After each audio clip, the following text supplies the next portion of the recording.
Hello, everyone. Welcome to the April 14th Board of Education meeting located at Colerain High School. I'll ask everybody to please rise and join me in reciting the Pledge of Allegiance. I pledge allegiance to the flag of the United States of America, to the republic for which it stands, one nation, under God, indivisible, with liberty and justice for all.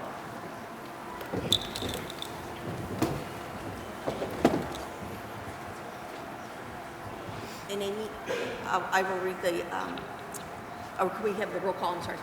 Ms. Slattery? Here. Mr. Heather? Here. Mr. Detzel? Here. Mr. Gilbert? Here. Mrs. Talbot? Here. My name. All right. In our mission statement, the Northwest Local School District will create a responsive learning community where all students are valued, challenged, and guided along a pathway to success.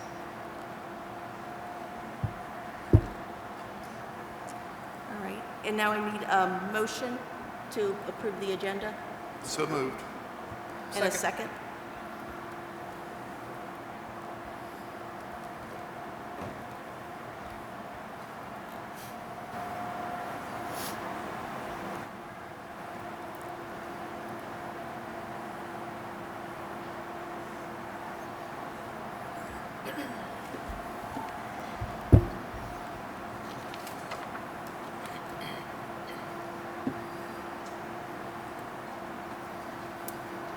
All right, and that passes without opposition. All right, tonight we start with several special presentations. We're going to begin tonight with honoring our T and PTA winners and our Educator Excellence nominees from each of our buildings. So Jake Kuhnlein, our Director of Student Services, and Brenda Miller, our Director of Curriculum, will introduce the two awards, and then our building principals will introduce the nominees. Hi, everyone. My name is Jake Kuhnlein. I'm the Director of Student Services. Welcome. We're so excited you're here. Good evening. My name is Brenda Miller. I'm the Director of Curriculum. And we are so excited to work on behalf of our school leaders and our district and our board to honor some incredible educators tonight, based on two different opportunities we have every year to honor the incredible, gifted, talented, and dedicated educators in Northwest Local School District. So the first one that we'll honor tonight is the T and PTA Award. PTA is the Parent Teacher Association, so the award literally stands for the teacher in PTA. And this award honors teachers, administrators, and certified staff who exemplify the PTA mission in the service of students, families, and the community at our schools. Nominees must be a certified educator and a member of the PTA. They must be involved in and support the PTA, have made a positive impact on the lives of children, and be dedicated to the mission of the PTA, which is to make every child's potential a reality by engaging and empowering families and communities to advocate for all children. And so each year, each school's PTA nominates an educator that meets that criteria. After those nominations are made at each school, then the leadership of PTA, so not district employees, but actual PTA leadership, then looks at all of the school-based nominees and votes for a district nominee that we then send in to the Ohio-based PTA organization to be recognized as well. I'll let Brenda talk a little bit about the other distinction, and then we'll get our our educators up here to celebrate them. So I'm also recognizing tonight teachers who were nominated for the Hamilton County Educator Excellence Award. The entire region has one teacher winner each year who is recognized in May, and each local school district is able to nominate one teacher for that recognition breakfast. Each of our schools submitted a nominee, and tonight we would like to recognize all of those nominees. This award is specifically given to teachers who exemplify the following qualities. They demonstrate a high commitment to student achievement. They challenge students at all ability levels. They're viewed by others as genuine, authentic, and sincere. They're caring, thoughtful people who extend themselves to make a positive difference for students. They show understanding of others, including their colleagues, their families, the students, and members of our community. They continue to improve both personally and professionally, demonstrating a learner's mindset. And then they exhibit other characteristics, positive characteristics such as being motivational, supportive, enthusiastic, creative, and more. Tonight, we'll invite our building administrators to come to the podium one at a time to introduce the teacher or teachers that they would like to recognize as nominees for these 2 awards. We'd like to begin by recognizing Stacy Funk from Pleasant Run Middle School. Stacy was our nominee for both the T and PTA Award and for the Hamilton County Educator Excellence Award, She is not able to be with us tonight, but I'd like to just recognize her and give her a quick round of applause.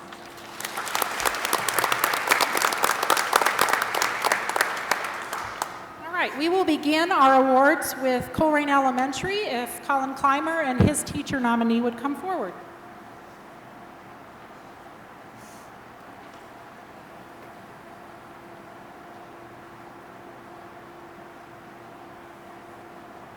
Good evening. My name is Colin Clymer. I'm the principal at Colerain Elementary. It is my honor to announce our Colerain Elementary T and PTA award winner, first grade teacher, Hannah Schlomer.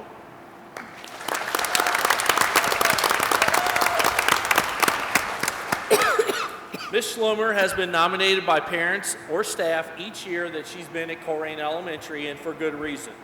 Her nominations all have a central theme, that in addition to being a fantastic educator, she also creates a warm and inviting space for all of her students in her classroom.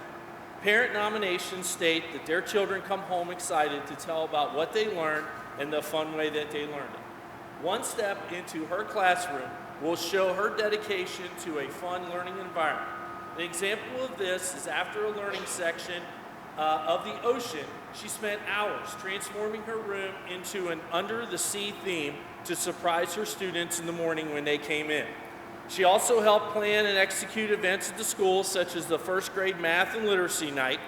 First grade hallway was turned into a Hollywood movie premiere setup, and students had a great time with their parents. Events like these help create a community at Colerain Elementary and empower families to get involved in their child's education. Sometimes it's also the most simple things that Ms. Schlomer does that makes the biggest difference. One nomination mentioned how her small acts of kindness show how much she cares for her students. Whether it is her fixing a braid that came undone on the bus, never asked to do anything with my hair, I'm just saying. You told me to flip it last week. That is correct, you did. Or sharing her own snacks with a student whose snacks fell on the ground. To parents and to all of us, it is obvious how much she cares about the success and the well-being of the students that she sees. Simply put, from a received nomination, Ms. Schlomer is the best. Congratulations, Ms. Schlomer. We're very proud to have you as our nominee.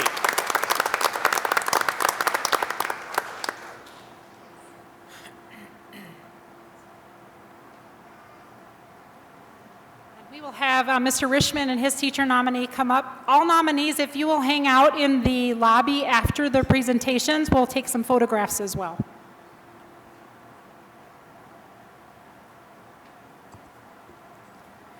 Good evening. My name is Trey Rishman. I'm the proud principal of Mofford Heights. I would like to recognize Heidi Fenwick, a kindergarten teacher, as she is our T and PTA Award nominee and our Hamilton County Educator of Excellence. If we can give her a nice round of applause, please.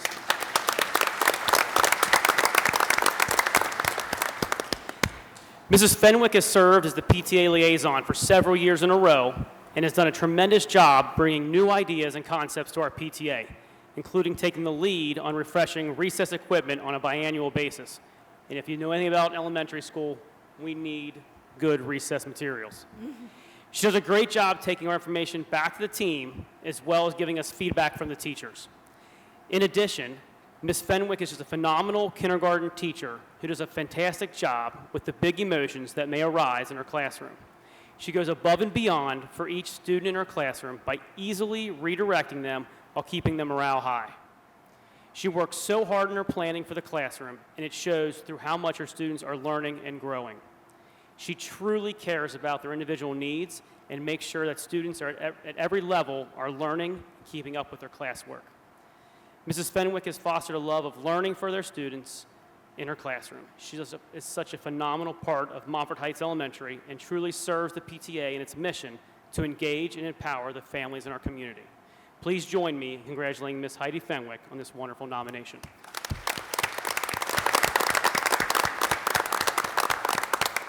And next, we will have Pleasant Run Elementary, Jamel Weathers.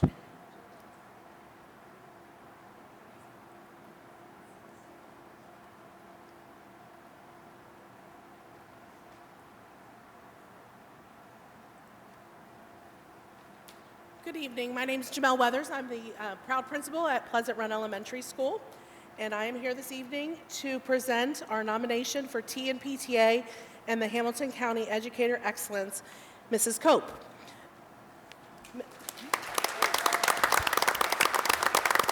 Mrs. Cope has been an invaluable member of Pleasant Run Elementary School community. Throughout her tenure, she has demonstrated an unwavering commitment to both the well-being and academic growth of her students. Her innovative approach is exemplified by her leadership in creating seasonal displays throughout the school that emphasize the importance of inclusion. By highlighting diversity and fostering a culture of acceptance, she has made a profound impact on the school environment, highlighting the importance of celebrating different abilities that people have. She has brought a positive awareness of the beauty of our cross-categorical units at PRE. In addition, Mrs. Cope has been a staunch advocate for providing her students with meaningful experiences in the regular education classroom. She has effectively collaborated with teachers across various grade levels on initiatives such as classroom projects, peer reading sessions, field trips, and everyday classroom activities. These collaborative efforts have not only enhanced academic learning, but have also strengthened social bonds among students, as evidenced by their active engagement and genuine care for one another. This year, Ms. Cope further expanded her impact by proposing and establishing the PRE Running Club in conjunction with the Flying Pig initiative. Her vision was to create an inclusive program that benefits all students, male and female alike, while also extending opportunities to those with special needs. Through proactive communication with families of the cross-categorical students, she ensured that the club was accessible to everyone. The students of this initiative are excited about their participation, and we have over 40 students who have signed up and joined, and we have a waiting list. Mrs. Cope's dedication to placing all of the students first and her belief in the power of collaborative learning truly exemplifies the qualities of an outstanding educator.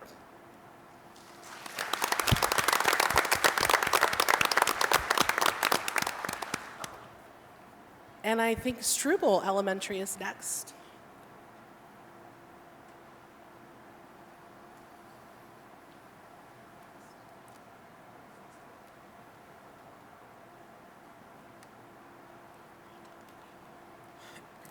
Good evening. My name is Karen Hood, and I proudly serve as principal at Struble Elementary.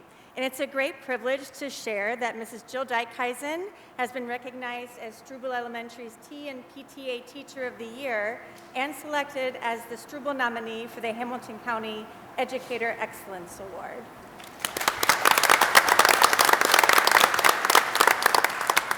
Ms. Dijkhuizen possesses the qualities that an administrator looks for in an educator: a strong knowledge of curriculum, exceptional classroom management, excellent rapport with students and parents, and strong communication skills. Students find success because of Mrs. Dijkhuizen's dedication to providing engaging opportunities to allow her students to learn and grow. Fun was the recurring word in Ms. Dijkhuizen's student nominations. She makes learning fun. From reenactments to pitching inventions to finding their voices in writing, Mrs. Dijkhuizen finds a way to get her students excited about learning. Her students work daily in classroom teams, learning together by sharing creative ideas and participating in student-led academic dialogue. In the years that Mrs. Dijkhuizen has been at Struble, she has volunteered for PTA events, including the grades 4 and 5 dance and Stricker's Grove. Her work is invaluable and shows her dedication to going above and beyond for her students. Mrs. Dijkhuizen is a valued member of our school family and is most certainly deserving of the recognition at the building and district level. Congratulations.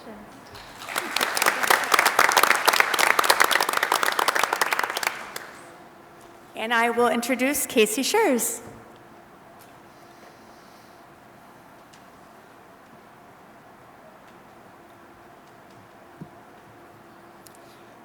All right, hello and good evening. I am Casey Schurz. I'm the proud principal of Taylor Elementary, and with me is Miss Karen Burke. I'm super pleased to have her with me. She is our T and PTA award winner and the nomination for Hamilton County Education Excellence Award. So I'd like to talk a little bit about Karen and some of the things she supported at Taylor Elementary this year and throughout her years there. So Karen has stepped up to become a PTA officer during a time of transition that we've had this year with our PTA. When we've had no leadership, and Karen has stepped up and has since been an incredible partner to work with this year. She has motivated to ensure that the best for our students, for our staff, and has taken action to ensure this year is a success.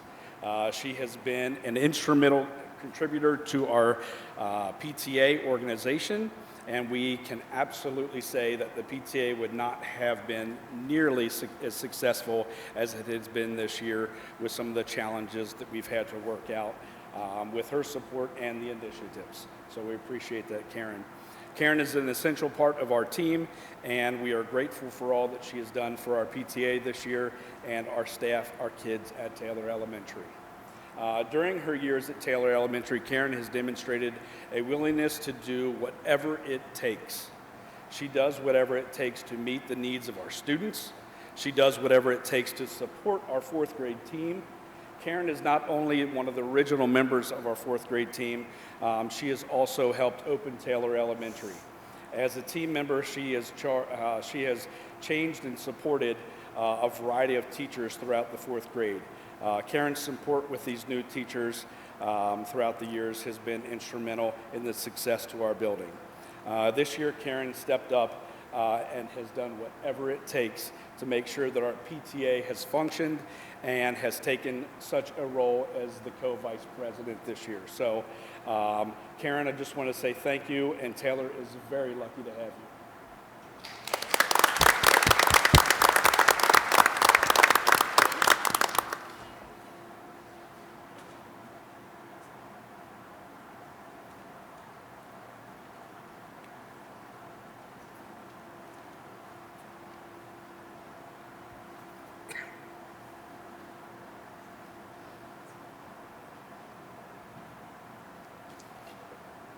All right, my name is Matt Hawes, proud assistant principal for Corrigan High School, and Mr. Weaver can come up here with me. We'd like to recognize Mr. Greg Weaver as our T and PTA award winner. Congratulations, Mr. Weaver.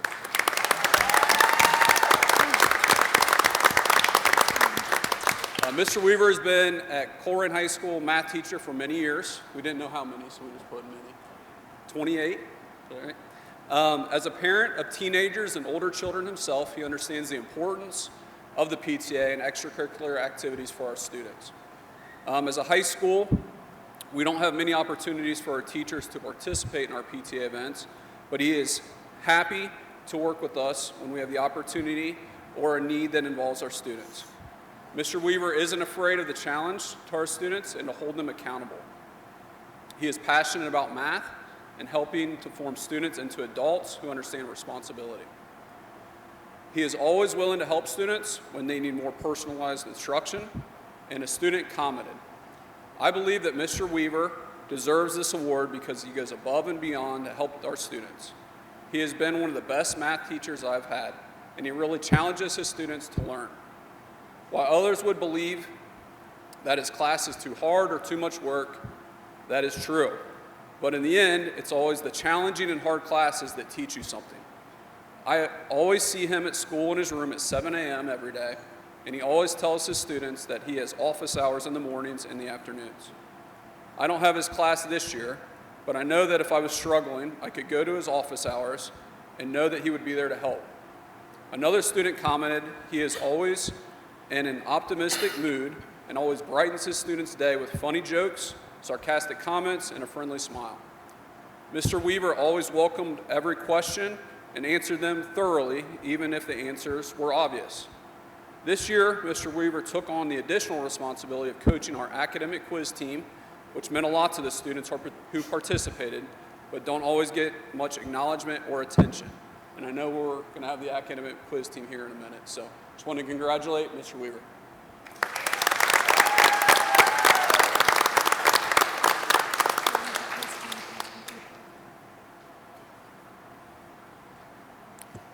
Hello, my name is Michael Stevens. I'm assistant principal up here at Corrigan High School.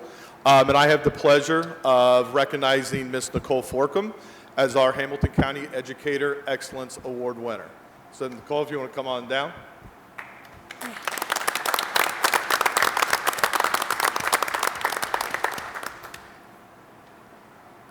Nicole embodies the qualities of an exceptional educator, demonstrating an unwavering commitment to student achievement and consistently going above and beyond to create a positive and engaging learning environment.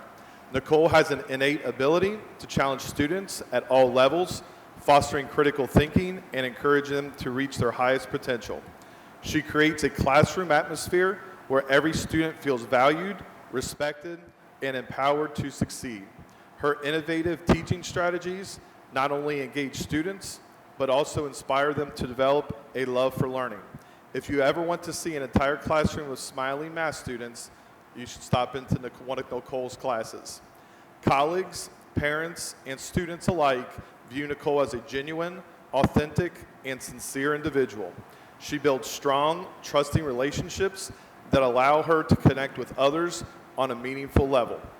Her compassion and empathy enable her to understand the diverse needs of her students, their families, and the broader community.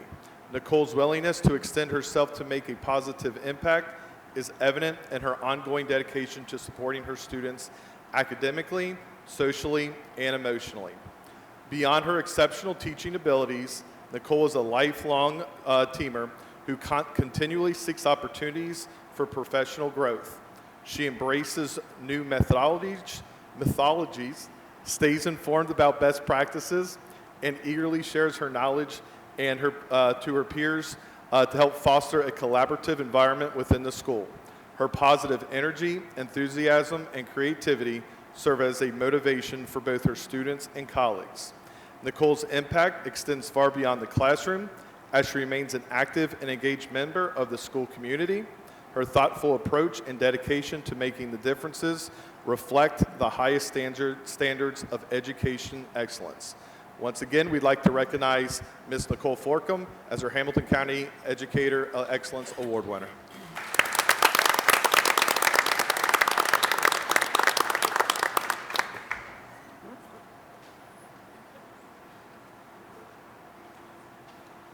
Next, we'll have Northwest High School, Dr. Shrewsbury.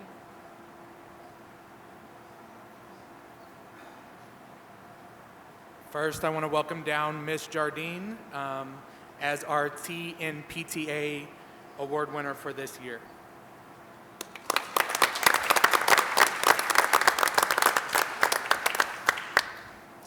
And again, I'm Alex Shrewsbury, principal at Northwest High School.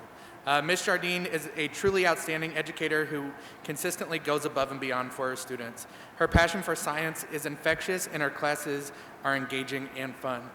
Ms. Jardine makes a real effort to connect with each student, creating a classroom atmosphere of trust and respect. She actively seeks out opportunities to help her students succeed both in and out of the classroom.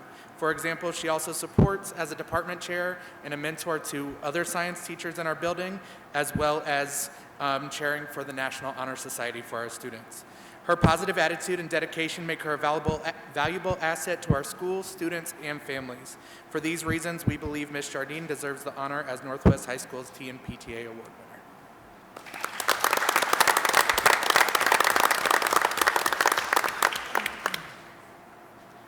Next up, I want to welcome Mr. Doug Ficker as our Hamilton County Educator Excellence nominee.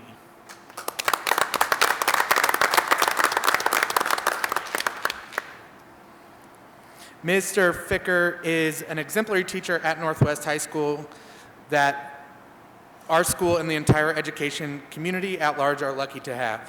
Mr. Ficker continues to ensure excellence and future success for his students, colleagues, mentees, family, and community alike. He is an expert in his field of social studies education, being named as a national finalist for Teacher of the Year by the Sons of the American Revolution, an organization that focuses on educational initiatives related to teachers of American history. Additionally, Mr. Ficker earlier this year received Teacher of the Week from WKRC-TV, which is also a testament to his commitment in excellence in education. His lessons are meticulously designed to engage all students regardless of their learning styles or academic backgrounds. By utilizing interactive technology, student-led teaming projects, and dynamic discussion, he brings history to life in ways that captivate the students' imaginations and foster a deeper understanding of historical events and their relevance to the modern world. Beyond his innovative teaching, Doug serves as a mentor to countless students. He takes a vested interest in their success, both inside and outside the classroom, providing guidance, support, and encouragement when needed. His leadership extends beyond his role as a teacher, but also as a mentor. Doug has been directly responsible for the development of colleagues, student teachers, including those at the university and within our own high school, and future teachers within his own home. So for these reasons, we definitely want to nominate and award Mr. Doug Ficker as Northwest High School's Hamilton County Educator Excellence nominee.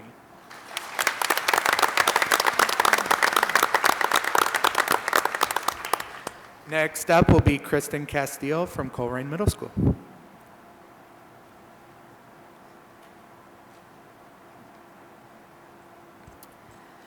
Good evening. I'm Kristen Castile, principal at Colerain Middle School. It is my pleasure to introduce Mrs. Victoria Case for the CMS T and PTA Award nomination. We are excited to announce that Mrs. Case is the winner of the T and PTA Award for the 24-25 school year from Colerain Middle School. Mrs. Case plans and executes the concerts for all the students who are brave enough to try orchestra, making it a family affair. Her family supports her and the school, making it to concerts, competitions, and volunteering their efforts as well. They're out there again tonight. Last spring, Mrs. Case organized the Music and Arts Expo, which was a huge success, with almost all of our families from Colerain Middle School in attendance. The students grow to love her quickly wit and sense of humor, which is extraordinary. A quote from one of her students, Mrs. Case is an amazing orchestra director. She has fostered a love of music in me and many of my peers and is a great teacher. She can joke around, but make sure we get things done. She is the best teacher I have ever had. Congratulations.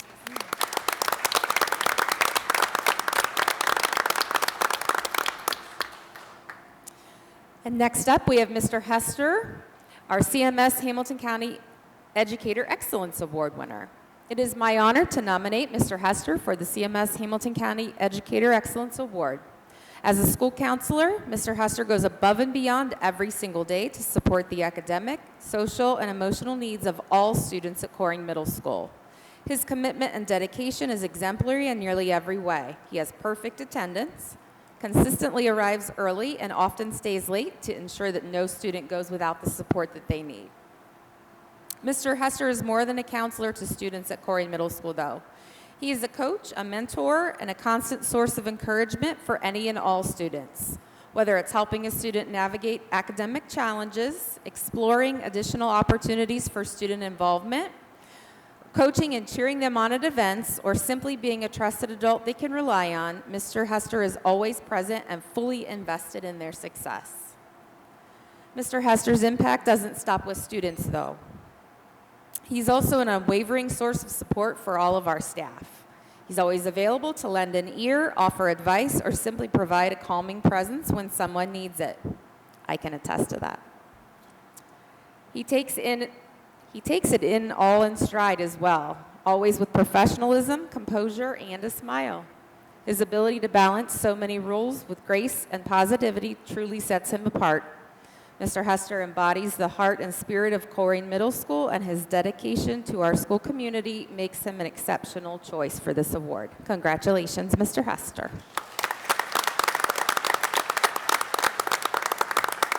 And next up, we have Kristen Grody from White Oak Middle School.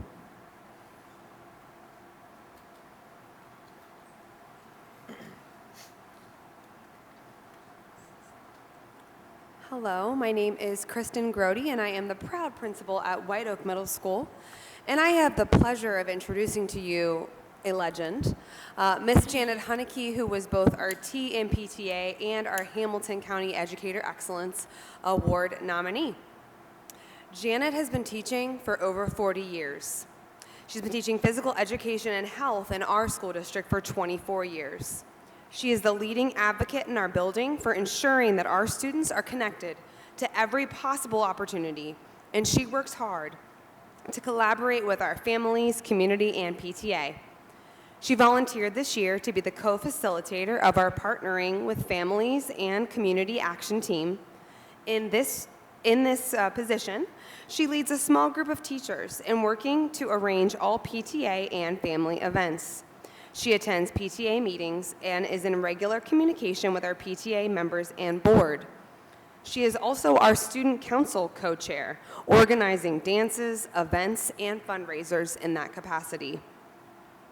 Janet is the staff leader for all of our PTA in-school fundraising events, including the 4 major tournaments: PTA Ultimate Frisbee, dodgeball, basketball, and kickball, which is coming soon if any of you have any secret skills.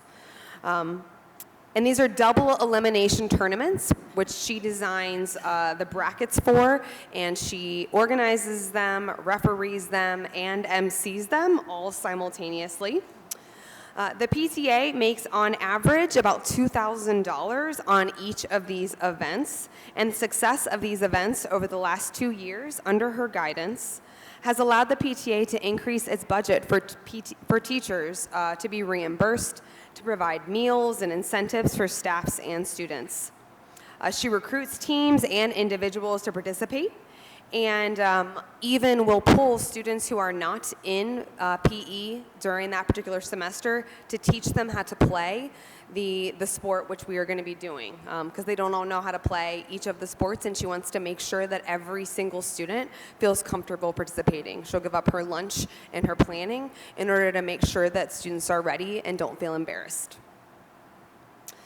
Her passion, organization, and dedication make these tournaments run, and their success turns directly into funds to support our school. Thanks to her leadership, this year, we hosted our first Thankful for You 6th grade family event in the fall, in which all 6th grade families were invited to eat breakfast with their students, tour the school, and attend an assembly.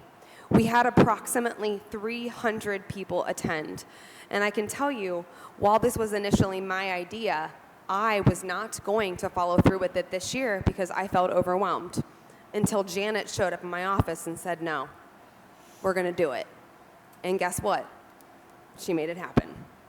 She co-planned the event with our building administration. She included our student council members and our PTA, and she worked with the community to get all of the breakfast items donated, which allowed us to save our Title I Parent One involvement funds for additional family events, which occurred actually just a couple of weeks ago. Here's some additional work that PTA has accomplished this year with our PTA.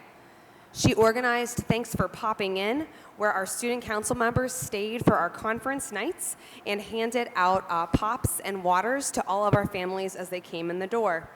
She also co-planned our 5th grade Warrior Welcome Night, where incoming families received tours, enjoyed light refreshments, and learned about White Oak. And there's more. I gotta just keep going. She also this year co-planned our 5th grade Invasion Days, where our elementary students visited and her student council members led the tours. She organized No One Eats Alone, where high school athletes and coaches came to White Oak to eat lunch and socialize with our students. She ran the concession stand for home football games for White Oak and continues to volunteer at Colerain High School as well. And she also invited numerous outside organizations to guest speak in her health class, bringing the real-world voice into her curriculum. I also should note that our district has an online health curriculum. Janet does not use that. She wrote her own because she believes in instructing the students with in-person health instruction. Janet, you bring connectivity and joy to White Oak, and you ensure that PTA events are successful. You sacrifice your time and energy on a daily basis to help students, staff, and families feel seen, cared for, and honored. You are exceptionally deserving of this recognition. You are selfless as you lead, and you are truly the T in our PTA. And I have the pleasure of announcing that Janet is also the district nominee as the District T and PTA nomination. Janet Hunnicky.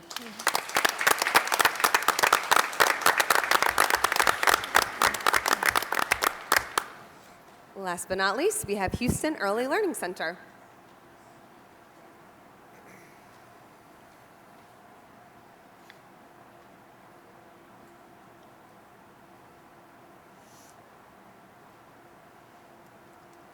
Good evening. I am Megan Alford, and I am the principal at Houston Early Learning Center. This is the lovely Nancy Holt that I get to introduce.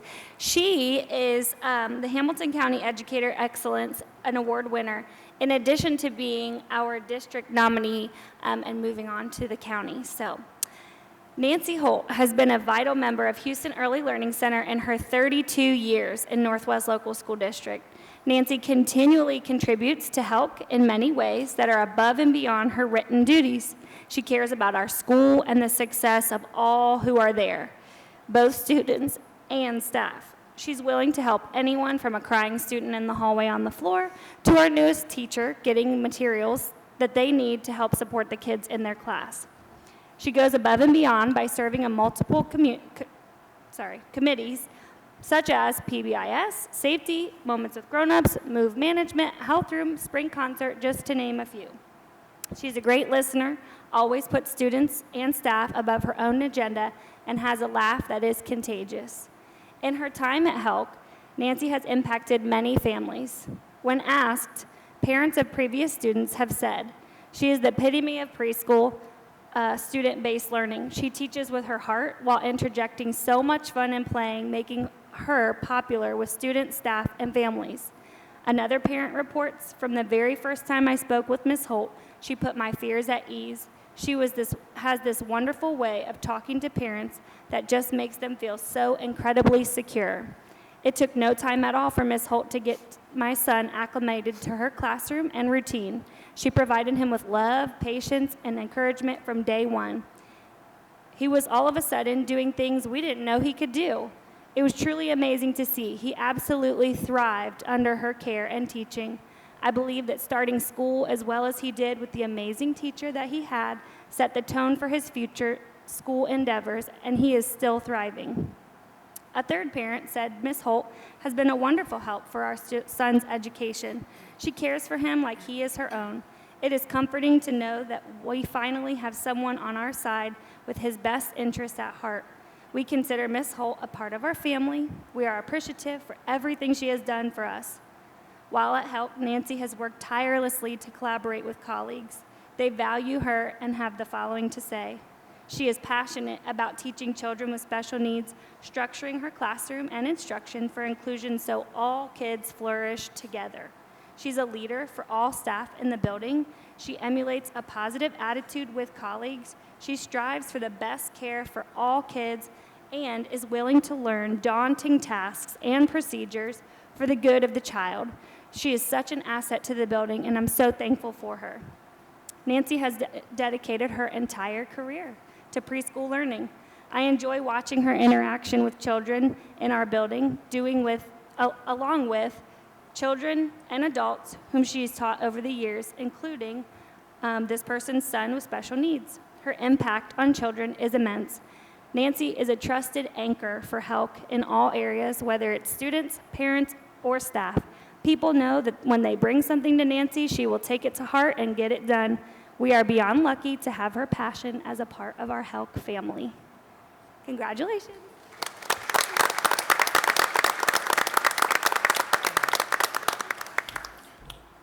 We are thrilled to honor all of these educators tonight. This is a sample of the amazing educators that are in our district that go above and beyond on a daily basis. And in addition to everything you heard tonight about them, they're also teaching full schedules and counseling all day long. It's an amazing testament to what makes Northwest a special place. So one more big round of applause for all of our nominees.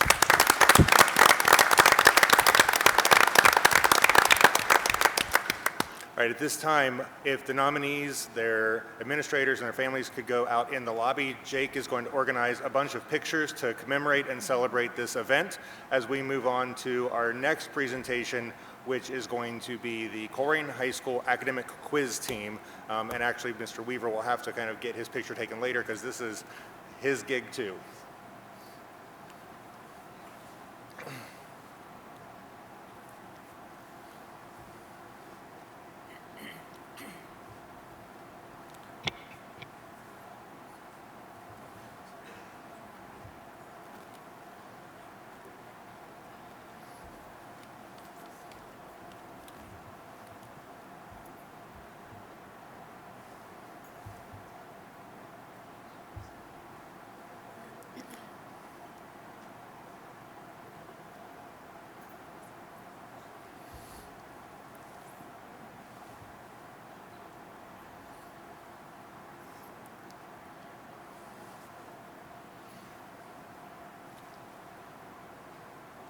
Hello, everybody. I'm Layla. I'm the captain of the team. I'm a senior, and we are Colerain's one and only trivia team.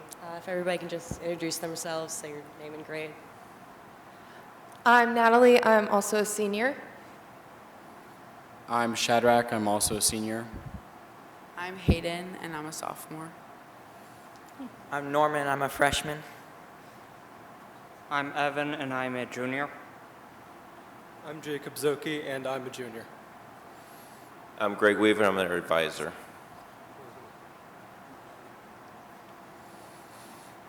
So me and the other seniors have prepared a presentation to kind of tell you how our game works, what we do to compete, and let's just get it started. So this is just an agenda of what we'll be telling you, and you've already met the team, So each match in AQT has 3 rounds. There's the categories round, which has 30 questions, the alphabet round, which has 20 questions, and then the lightning round at the end, which also has 20 questions. There's 4 members of each team that compete in each round, as you can see by the chairs. And the team with the most points after the 3 rounds wins. And each round scores differently because there's a different thing that you need to do. Each of us will be talking about a different round. So the categories round is actually what you'll be seeing today. There are 10 categories during this round, and each category usually has about 3 questions. A question that goes to Team A, a question that goes to Team B, and a question that's a toss-up that either team can answer as long as they hit the button. We'll only be doing the toss-up ones today. There's 10 categories. There's American literature, mathematics, world history, fine arts, life science, world literature, government, physical science, geography, and US history. During the categories round, when a question is asked to a specific team, the team actually gets 2 guesses. And if they get it right on the first try, they get 2 points. If they get it on their second guess, they get 1 point. And if a team answers and they answer incorrectly, the other team has a chance to answer. And if they get it right, they also get 1 point. So we call that a steal. In the alphabet round, each team is given a paper with 20 questions. They have 4 minutes to write down the answer. All the questions start with the same letter, and they can cover any of the topics Layla just listed or even pop culture. All points are worth double, so if you scored 10 of the 20 questions, you get 20 points. This is the lightning round. It's 20 questions given to both teams, and unlike the other 2 rounds, you only have 5 seconds to answer. They cover a wide range of topics. They're not categorical, including pop culture, sports, science, and each correct question is worth 2 points, and it is usually the deciding round when a game is close. Our strategy for games, everyone is different, so we all have different categories that we excel at, which is how we utilize timeouts in between rounds. We can move players in between to put them in situations where they can succeed the best, as well as Yeah, pretty much. Thank you.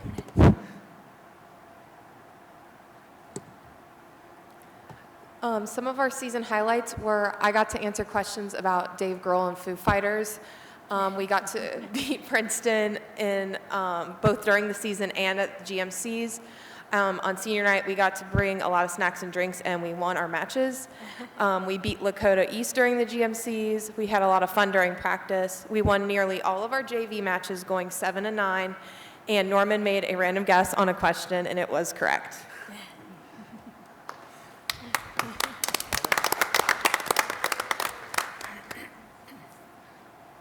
So here are some pictures from our season. The top left one is actually from our senior night. It's just the three of us. But yeah, you can see we're all really laser focused during most of those pictures. And for our final slide, I wanted to say this quote by Socrates that I kind of feel like just really captures what AQT is about. True knowledge exists in knowing that you know nothing. This quote reminds us that although, we can learn all that we can about the world, we'll never truly know all that there is to know. And while that might seem daunting, that we're never going to know everything about the world, it instead should inspire us to always try new things. No matter how much we experience, there will always be something new to try, always be some new knowledge to know. And if there's anything I've learned from AQT is that there's no fact or piece of knowledge that's too small or insignificant to be worth knowing. So thank you for your time, and I guess we'll kick off our competition.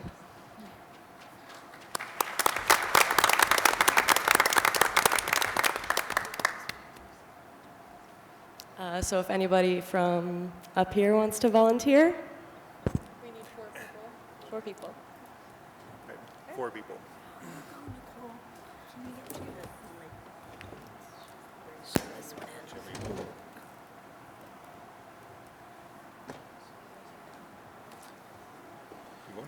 They need 4 people. I'll go. Go for it, Mr. Gilbert.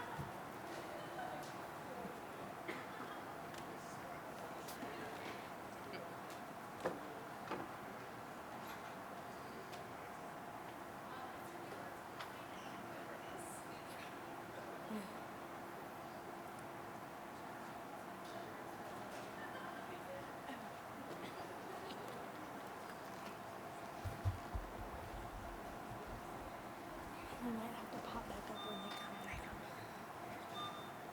Ooh, that sounds good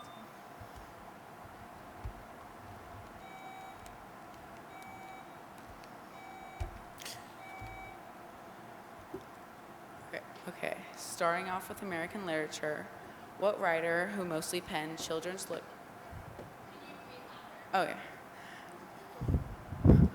What writer who mostly penned children's literature wrote "Stop telling such outlandish tales, stop turning minnows into whales" in his first book, the 1937 classic, "And to Think That I Saw It on Mulberry Street"? That's correct.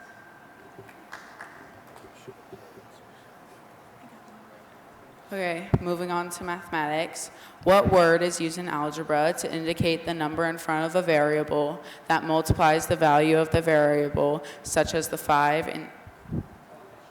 Yeah, that's right.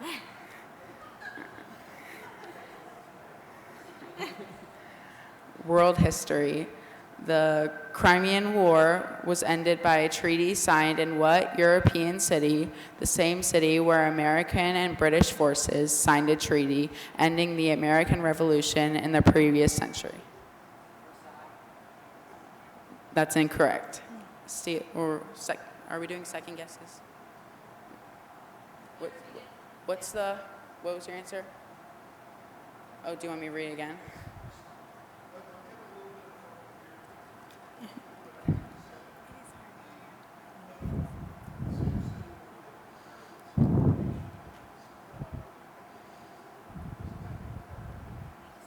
That's incorrect. It's Paris. Sorry about that. Okay. Fine Arts, answer a question about the 2024 Academy Award ceremony, which took place on March 10th, 2024.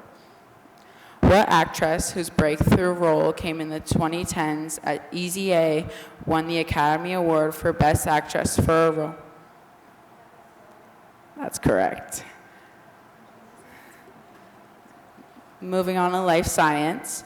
A group of drugs known as the SSRIs, which includes Prozac, are often used to treat what mood disorder? That's correct. On the board. World literature. The word majestic was popularized by Shakespeare after he used it in which of its history plays that focuses on a monarch who had many spouses? That's correct. Come back. Government and economics. This agency was created under Richard Nixon, and its Superfund program was established. I'm going to have to prompt you. Can you say the full name? There we go. That's it. Physical science. This celestial body has 5 moons orbiting it, including Nix, Hydra, and its largest moon, Charon?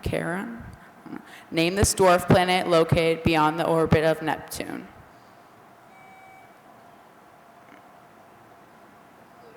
That's correct. Geography. Along with Hispaniola and Puerto Rico, Cuba and Jamaica are part of what collection of islands with a 2-word name? That's incorrect. Incorrect. It's the Greater Antilles. And then moving on to the final round, American history. MLK's I Have a Dream speech opens with a reference to this document. Work on the underground. What? That's incorrect. I'll finish. Work on the Underground Railroad largely lasted until what document was released by President Lincoln on January 1st? That's correct. Do we have a final score?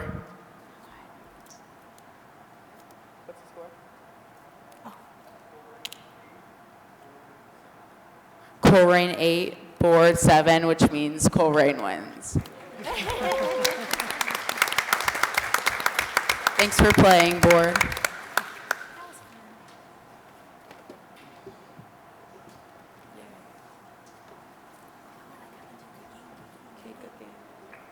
I can hold it if you want me to.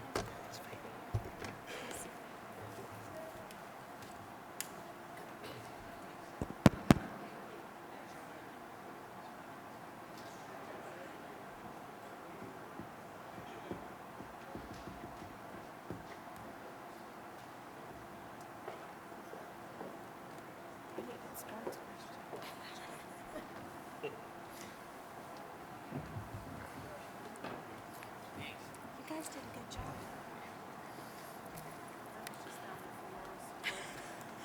We were up here for most.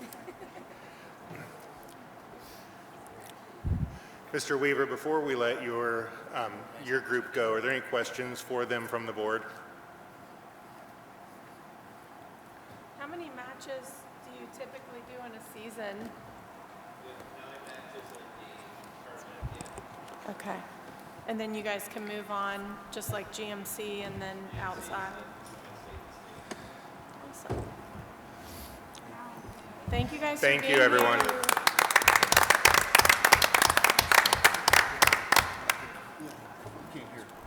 Our last presentation, we will have our cell phone policy update. So our Director of Student Services, Jake Kuhnlein, and our 2 high school principals will walk us through an update on our cell phone policy for high school.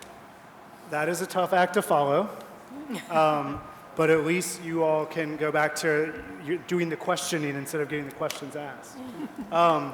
We felt a responsibility to come back to the board and come back to the community almost nearly through our first year of implementing some pilot initiatives with regards to cell phone usage across our district.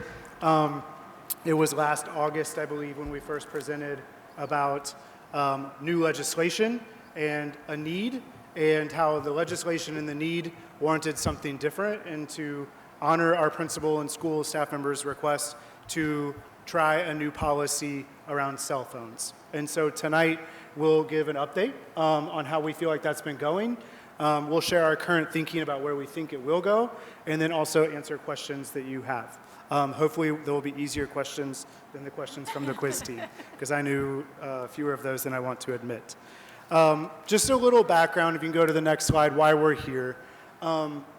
So you can click 2 slides, actually. Do I have one? Oh, great. Thank you. Sorry about that. So last year, there was some policy changes at the state level. House Bill 250 was passed and asked every school district in the state to implement a cell phone policy that really restricted usage of cell phones inside of schools. And so we started from a policy place and realized that it wasn't just about policy or legislation. It was about our staff and our teachers really asking for more support and getting kids re-engaged in schools and really meeting the need and seeing that over time, as technology has changed, our students' focus has changed as well. I myself have to put my phone in another room every night at dinner so that I can focus on my wife and my children. I turn the volume on loud enough in case there's anyone that needs me from schools during that time, but I myself struggle to put my phone away and stay focused. And then at the heart of it all was our kids, and seeing our kids struggle to stay focused in class, seeing our kids struggle to navigate maybe similar issues or challenges that adolescents experience in their lives, but have to navigate them differently because there was always information at their fingertips because of their personal communication devices. So all of those 3 reasons warranted trying something new and different. And so we came to the board in August and started presenting. We started asking teachers questions. Then we came up with trying something new, which was the Yonder Bag. The Yonder Bag is a pouch that the students at the high schools place their cell phones in. Those cell phone pouches then lock for the day. The students still have possession of their cell phones, but they're not able to get into their phones in class.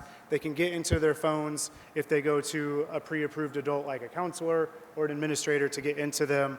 They can still go to the office to use the phones, but it was a way to support our students and our staff in sort of reclaiming focus and engagement in classrooms and reclaiming a focus on positive relationships with students and teachers, and then peers to peers as well. There is now new pending legislation that actually further restricts cell phone usage. It is pending because it is not yet passed, but while House Bill 250, which was passed a little bit over a year ago, asked every district to have a cell phone policy, if passed in late June, House Bill 96 would actually adjust that policy further and actually put a blanket policy and say districts must prohibit all phone use by students during the instructional day unless students have an IEP or a 504 plan or need access for learning or to monitor and address health issues. So there's a lot of rationale for why we are trying to support our students and our staff and helping our students be engaged in class and focus on academics and healthy relationships. And so tonight we're going to present some data that we think directly and indirectly points to some really positive progress, and then obviously some areas that we want to continue to focus on as well. So I will pass it to Principal Aaron Davis from Colerain High School and Principal Alex Shrewsbury from Northwest High School to present on some of that data that we think kind of sheds some light on how things are going in this first year. So I will pass it to you. Excuse me. Good evening. Thank you again for joining us for Academic Quiz Team. We have also played them and failed. We have failed worse than the score was this evening, so I appreciate your involvement with them. So for some observation data, as we look at the MOI rubric and look and see where we fall for classroom environment, you can see part of our rubric here on the board. So we use this as a tool in order to gauge engagement in the classroom. I can definitely tell a difference between last year and this year. When you go into classrooms, you do not see cell phones. I think it is a very easy and clear-cut way to say no cell phones. The temptation is limited. Even if students by chance didn't bring a Yonder pouch or don't have them in there, you still don't see them. That is the resounding feedback that we've gotten from our staff, and then we are able to use this tool to help us gauge where our students fall as they look at the engagement piece when we walk into a classroom.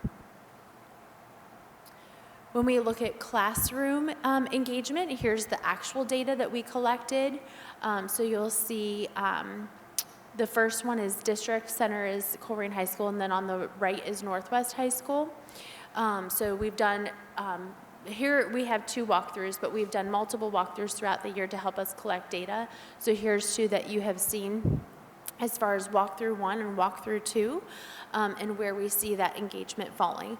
Our goal is to get to a 4, so as you can see, it has increased over the 2 different walkthroughs that we've had, but like I said, we have been in and out of classrooms multiple times, so not only collecting this data, but multiple times so that we can see and gauge what that engagement looks like and what then we hope to see for instructional scores. As far as changes in physical confrontations, this is something that I know we discussed with many of you last year, an area we'd like to focus on, especially at Colerain High School, we wanted to focus on. So you can see that, and like Jake said, there are some direct data, there's some direct data, but also some indirect data. So we know that phones are not the only reason that physical confrontations might occur.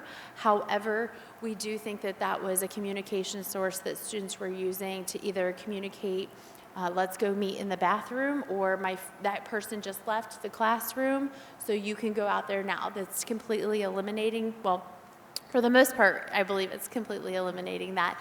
And I think you can really see within our data as far as the codes, when we pull those from both high schools, how those have dramatically dropped throughout just this school year. This one here, we send us surveys to staff. This is some data from that. You can see the first one, the cell phone usage in the classroom is an improvement from the 2023-24 school year. You can see where they rated that as 89%. Students are more engaged in the classroom as a result of Northwest Local School District cell phone policy to the school. Again, that is at 83%, and again, we sent this to every single staff member. So we're asking every staff member to give feedback in regards to how they feel Yonder pouches have helped create a more engaging environment, not just those that might teach directly in the classroom. The Yonder bags are effective in providing students a resource to remove themselves from the distraction. Kind of like Jake said, it is something as an adult I could be challenged with, but I think it gives a resource in order for students to just put it in there, lock it up, and put it away for the day. That one does fall at 61% of agreement. And other key metrics that measure the success of a school have also improved as a result of utilizing Yonder pouches at 72%. So from my standpoint, I feel like this has been and this was an average of agree or strongly agree of where that data from the survey results fell. So I think that that really shows that our staff has really felt that there is value in having the Yonder pouches as a resource this year. I'm going to pass it off to Dr. Shrewsbury for the next pieces. Thank you. So some of the anecdotal feedback that we received from staff members as well through these surveys and also just in general conversations is many staff also acknowledge the reduced phone distractions, improved focus and productivity, and student engagement seemed better because phones are restricted. I think in adding to this and to those pieces where we're not at 90%, on those data points from before is it's still 14, 15, 16-year-olds. So a student who is more likely to be distracted or find things to be distracting is still going to happen at times. And so how do we maximize what we can get from the cell phone specifically? And then the biggest challenges and concerns that have come up are regarding logistical issues. What do we do in this situation? What do we do in that situation? And those are pieces that we're continuing to work through. And luckily, as more schools in the state of Ohio, that we can collaborate and find best practices of what works well, we'll be able to continue with that as well. So I think these are the pieces that really speak to the people that are still not in that strongly agree category. As we figure out these pieces and continue to do them consistently, more people will meet us there. And I will give it back to Jake. I get all the fun slides, like the ones about financial decisions. Really quickly, Aaron highlighted this, but I just want to name for the community too. It's part of our strategic plan, our one plan, to reduce physical confrontations by 30% over 3 years, which would mean this year our goal for the district would be 10% reduction. And so we're actually doubling that as a district as well. So we're doing an incredible work at continuing to make our schools safer in that regard. It's just even more incredible to see our high schools have such a staggering and dramatic improvement in relation to the other schools too. So I just want to like celebrate that the district is making progress, but that in the schools where we're piloting this effort, we're seeing more and more that our students are able to come to school, think for a second, ask adults for help, and forget about that and focus on learning more. So thank you, Aaron. I just wanted to add that that's actually a really good thing for our district too.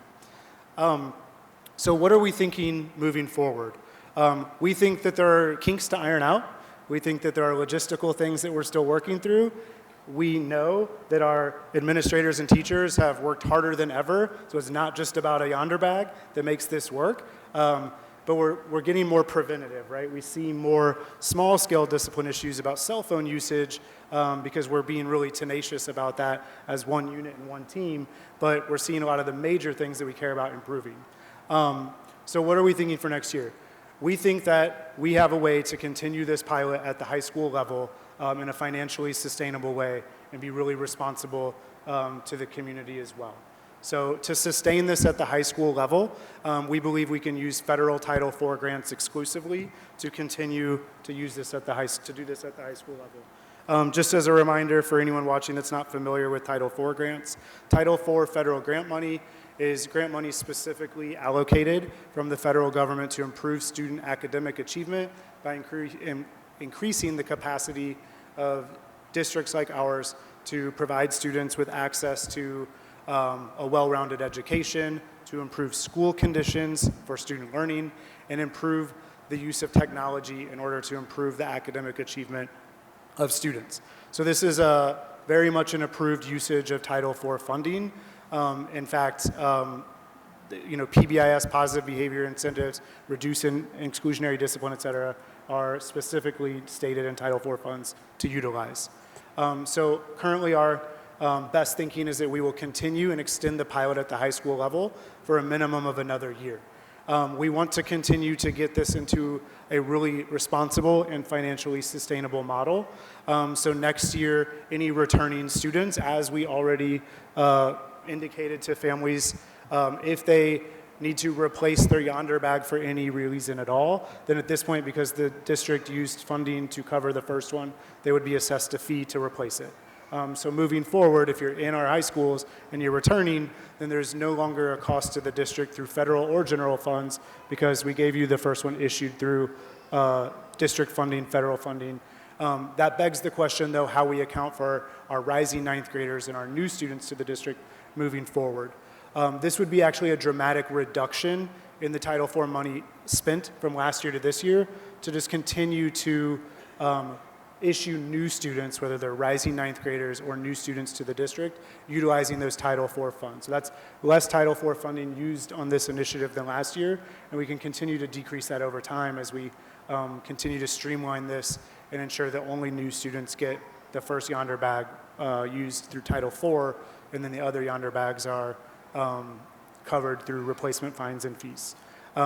We will obviously work really hard to get our seniors to turn theirs back in, just like any other student, because we're going to have them all students turn them back in so we can inventory, take stock of who has one still, make sure they still work and are not broken. And we'll also use any of those returned yonder bags from seniors who are no longer attending our high schools to use as loaners and things like that, which will also make this more sustainable long-term too. So our next steps are to continue to hear from the community, to get feedback, to answer questions, communicate with our families about next school year, collect the yonder bags at the end of this school year, inventory them, order new, and then continue to communicate over the summer, particularly for our rising ninth graders and new students to the district. Just like last year when we were making this change, there was a lot of communication and community engagement that was needed. We know that that will still be needed for our rising ninth graders and our new students to the district as well. So we would welcome any questions. I know Aaron and Alex are really deep in this every single day, so based on the question, we'll figure out who might be best to answer it.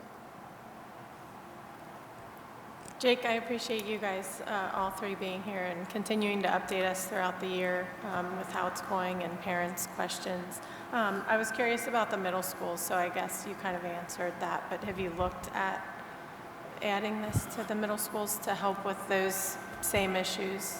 Yes. The answer is this is our current thinking. I know our middle school principals and I are still talking, and Daryl and I are still talking with them about what would make the most sense. We think that this is a really helpful support. We're also trying to be very financially responsible and look at the current methods that they're using to use cell phones and weigh kind of the pros and cons of the current methods they're using versus the Yonder bag, and continuing to try to streamline this in a way that we're only using federal Title IV funds and not having to use local taxpayer dollars from general funds. So, Yeah, I appreciate that. Yeah. And then how is it going with trying to collect fines and that as they're broken or students lose or break? I'll answer that. So right now they're automatically, if someone loses or breaks theirs, they're walked down in our building, they're walked to Kathy West, and the fee is assessed to the fine is assessed to their account. Our seniors have to pay fees and fines in order to go to prom. So they are working through those, and other grade levels we consistently try and communicate about making sure they stay up to date so that those don't rack up year to year. But so far we've had no questions or concerns in general about any of our fines that have been issued due to broken pouches, broken Okay, eyeballs. awesome, thanks, yeah. And just from a parent perspective, at the very beginning, it was a little grumbling, but after the first week, I've heard nothing. So I think it's just become a part of everyday school for him, and I think it's... I would say that we heard a lot of that in the building. We have a principal advisory group, and we meet with them quarterly, and a lot of the conversation around Yonder Pouch has been, I needed this. And I know not every student would articulate that, but they, I think, acknowledge, just like we said, that even as adults, sometimes they need that boundary. So it's a little easier when you have that resource to be able to put it away, out of sight, out of mind, and you know that you're not going to get it open until you get to that magnet at the end of the day.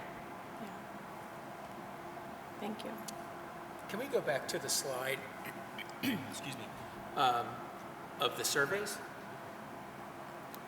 That one right there.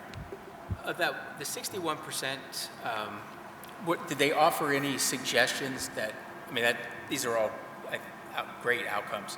Did they offer up anything in that survey that, I think that one is, they're effective in providing students a resource to remove themselves from distraction.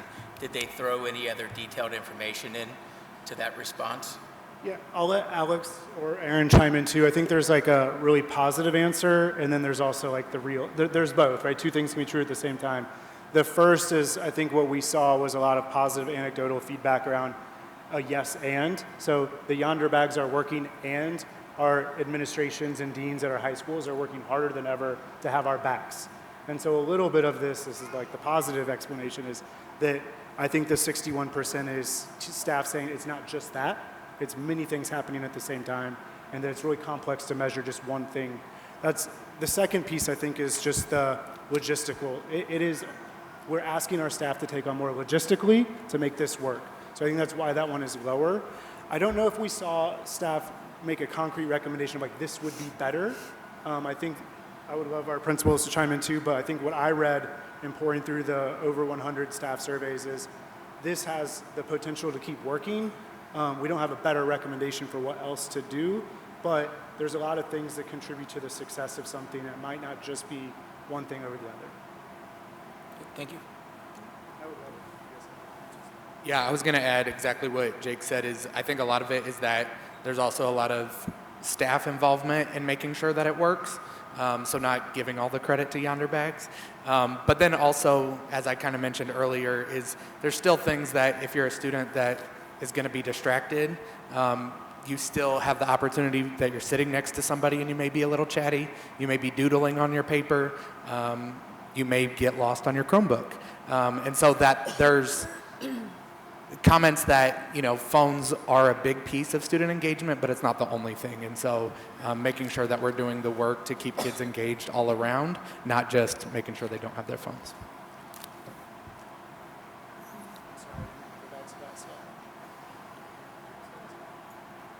The only other thing that I would add, and I know why I'll bring it up is because I know we talked about at the beginning of the year, we have purchased SmartPass, which I think that's another example of a resource. But when the survey was asking for Yonder bags, I think there are other things that also keep students engaged. When SmartPass, our building every student has 2 passes per day, so that very much limits when you can even be out of the classroom to be unengaged. So I think like Alex said, that there are other factors as well that contribute to that. But when the survey specifically is asking about Yonder pouches, I think that might be part of the reason that one's a little bit lower.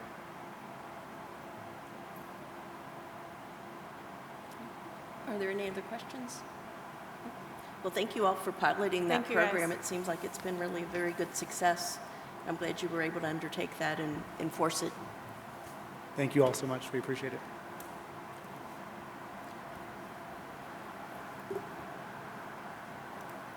All right, next we'll move to student achievement with Nicole. All right, this evening we'd like to start with Houston Early Learning Center. The students in Mrs. Niehouse's classroom used their critical thinking skills to follow clues and find a leprechaun treasure on St. Patrick's Day. At Montfort Heights Elementary, our first grade students wrote about their favorite place during wind time. 3 students were selected to share their work with the entire school during morning advisory. Congratulations to Alicia Hudson, Oliver Keckel, and Alia Glenn. And at Struble Elementary, the 5th grade students at Struble recently took a field trip to the iSpace STEM Center. Students worked collaboratively in teams to complete a lunar mission that simulated different scenarios that actually happened with the NASA Challenger and Columbia missions. Prior to the field trip, students completed a survey where they were able to select the top 3 jobs they were interested in.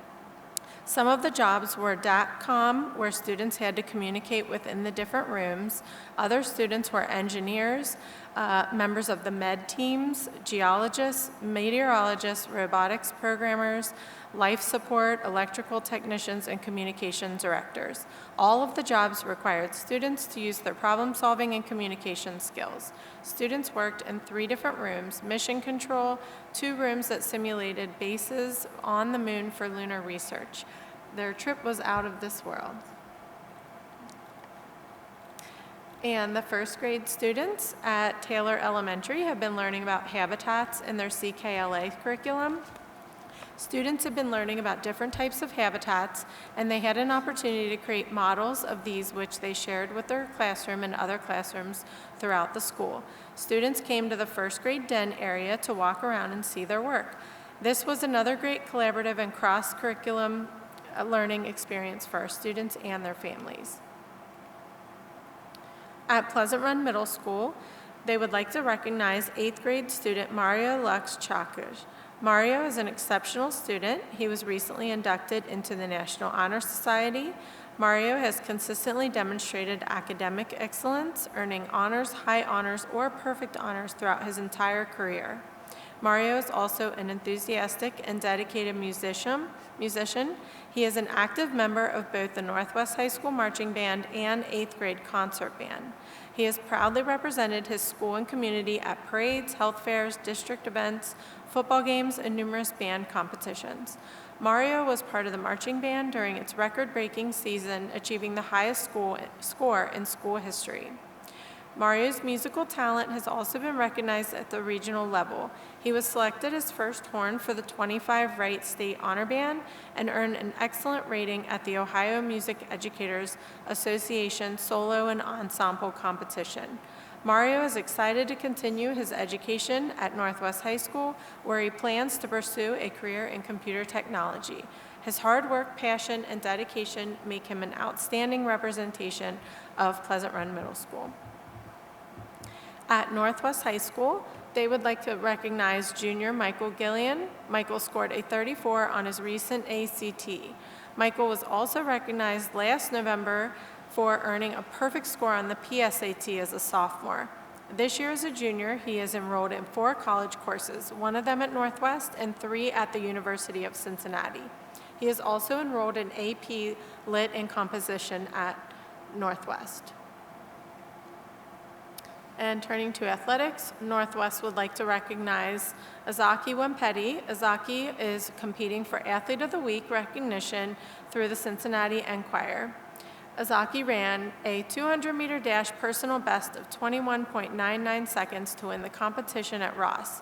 He also earned second place in long jump with a leap of 19 feet 11 inches. And with fine arts, White Oak Middle School's band had 14 student musicians volunteer to prepare music selection and perform at the OMEA solo and ensemble event on Saturday at Batavia High School. Each performance was judged and given a rating of 1, 2, through 5, superior to poor. This year, every WOMS band student received a superior, excellent, or good rating. It takes a lot of practice, determination, and courage to participate in an event like this. We are very proud of our warrior musicians. And there's a list of the students that were honored there. Our Corrine High School would like to congratulate the entire cast and crew of Mamma Mia. These students who were members of the drama club worked hard to put on an amazing show for our students, staff, and the entire Corrine community to enjoy. So congratulations to them. And our reflections, our Northwest Local School District would like to recognize the 24-25 winners and runners-up for its PTA Reflections program. The Ohio PTA Reflections program is part of the National PTA Reflections program, a creative arts initiative designed to encourage students to explore their talents and express themselves through the arts. This year's theme was Accepting Imperfection. Students were invited to submit original works in the categories of dance, choreography, film production, literature, music comp, photography, visual arts, and accessible arts. Central support staff members voted for their favorite entries in each category and grade division. Selecting only one winner in each category was difficult because there were so many talented students within the district. Submissions for our district winners and runners-up were sent to Columbus to be evaluated at the state level. We are very proud of all of our students who entered their work and would like to congratulate all of our district winners and runners-up and share pictures of their fantastic work. So Jaden Nonstop from Corrine Elementary was the district runner-up for primary visual arts. And Kalia Holloway from Corrine Elementary was the district winner for primary visual arts. Claire Schoenberger from Montfort Heights, district runner-up for intermediate visual arts. Gabriel Thomas from Struble Elementary, district winner for intermediate visual arts. Lainey Kobe from Corrine Middle School was the district winner for middle school visual arts. Sid Kurgis from Northwest High School was the district runner-up for high school visual arts. Natalie McGuire from Corrine High School was the district winner for high school visual arts. Zoe Schrank from Corrine Middle School was the district runner-up for middle school music competition. Callie Clippard from Corrine Middle School was the district winner for middle school music competition. Willow Johnson from Montfort Heights Elementary was the district runner-up for intermediate literature. Amath Kissi from Montfort Heights Elementary was the district winner-up for intermediate literature. Pleasant Run Elementary would like to recognize the final PTA Reflections winner. Second grade PRE student Haley Matan won for its first honorable mention in the state PTA Reflections competition for photography that she submitted in the primary photography category. PRE looks forward to celebrating Haley at the upcoming Hamilton County PTA dessert evening. And I'd just like to take a minute to have all of our reflections, if anyone's here, please stand so we can recognize you and all of your work.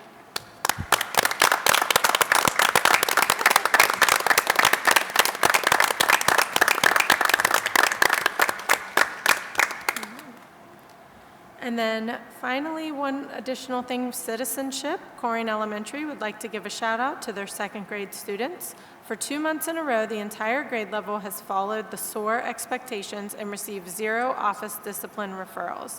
Students focused on positive peer relations, which continues to build a strong culture of learning in their classrooms. The students were rewarded with a popcorn party during their lunch period provided by our fabulous PTA. Great job to our second grade students and all of our students that were here this evening and that we recognize for all of their hard work.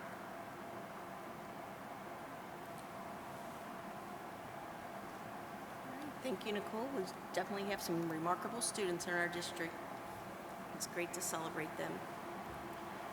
Next, we'll move to the Butler Tech Update with Jim. Yeah, just one thing, just keep an eye out for the invitation for the All Boards meeting coming up in May. Have you gotten yours yet, Daryl? Mm-hmm. Yeah, so just let us know who's all coming and we'll see you there. All right, thank you, Jim. And next we have Mark with Legislative Update. There's a lot of things that are kind of up in the air. I'll have it more detailed next meeting. All right. And Daryl, do we have any reports from any employee organizations? We do tonight. We actually have some of our staff members here who participate in the Aspiring Leaders program that Susan Bunting in HR runs. So I'm going to let Susan introduce the program and then let the Aspiring Leaders share some of their experience. So our Aspiring Leaders program was created to strengthen and deepen both teacher leadership and to create a pipeline for future building leaders. It has been an absolute delight to learn from and with the 7 educators who participated in this program this year. There are 3 of them here tonight to briefly share their experiences: Kayla Holloway, Cassie Harkey, and Noelle Kist. All right, hi, thanks for having us.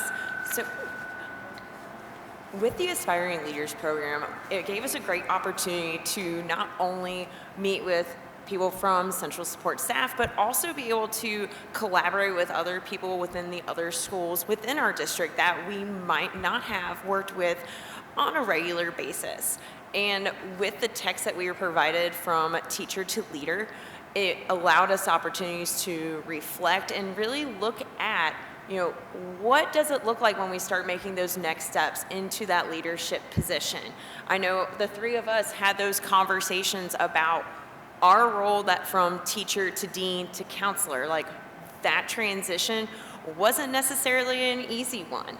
And the text allowed us to think about what can we do in those leadership positions to prepare us for maybe difficult conversations, how to support our teaching staff, how to continue to have a growth mindset moving forward when we want to pursue those leadership positions, and how to best work with all the staff that we come in interactions in daily life and outside of that. So it allowed us a great collaboration opportunity. It allowed us to reflect. It allowed us to meet with other staff members, whether it's at central office or within the different schools that we might not see on a daily basis, and get to know them and their roles and how it all played a key component, in the leadership world. I'm Cassie Harkey. I'm a counselor at Taylor.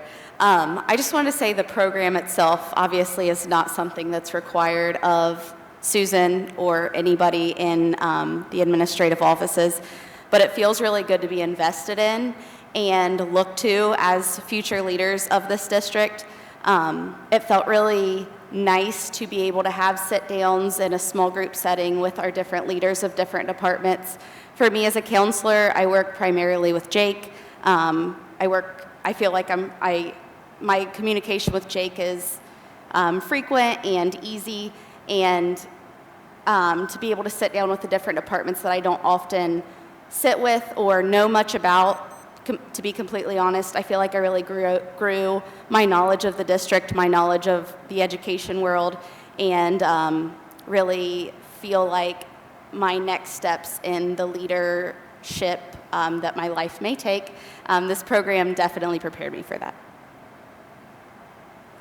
So along with meeting monthly, the one thing that we actually just got finished doing is Susan invited us to join some of the other administrators within the district to go to a recruiting event. There have been several. I was lucky enough to go to Xavier last week, and in the morning, our district administrators went and kind of like met with people, kind of lured them in, and then the afternoon, Ms. Harkey and I were able to actually like do interviews, like quick screening interviews with people, and we talked about it tonight. Like the best part of it was it kind of like took you back to like why you did this, why you got into it, seeing like those young teachers that are so excited, they want to be in the classroom, they want to be changing lives. It was very exciting. So we met monthly, we got to talk with one another, which is something like Kayla said, we would have never done. Like teachers, counselors, deans, we had the advice of Susan the whole time. We got to talk with everyone else throughout the district that leads and does things that we really did not even understand what their jobs were, and then to be included in kind of this recruiting process was really fun. How long is the program, did you say? It lasts for a year. Oh, the whole school year, and then, okay. Yeah, thank you guys for coming to share your experience. Thank you. Congratulations.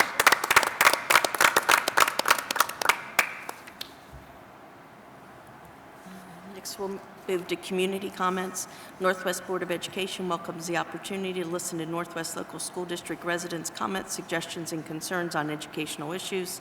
Policy 0169.1 addresses public participation at board meetings, gives each submission 3 minutes to address agenda items of any topic during community comments. However, no more than 15 minutes will be devoted to public participation unless the board votes unanimously to continue discussion. The policy also states that no response to the submission will occur from the board or district administration during this time. Currently, there are no community comments, so we'll move forward with the next agenda item. So for the consent items tonight, we have human resources, business, and curriculum. We seek approval for the following: 8 resignations, 1 retirement, 12 change in status, 4 initial appointments, 1 recalled employee who was recalled from the RIF list last year, which was very exciting to have her come back to us, 1 job abandonment, various supplemental items and leaves of absence, and several revised job descriptions. So with 3 retirements from our central office personnel pool, we have reorganized those job descriptions to reduce the total number of positions and then also revise the PR description. We have 1 donation tonight. It was a gift card from Game On to White Oak Middle School. We have several vendor contracts for special ed, Cincinnati State CCP, Title I services, benefits, Colerain High School turf replacement, and emergency management software. We ask your approval this evening for Northwest High School Music Department. They are requesting permission to take a field trip to Orlando, Florida.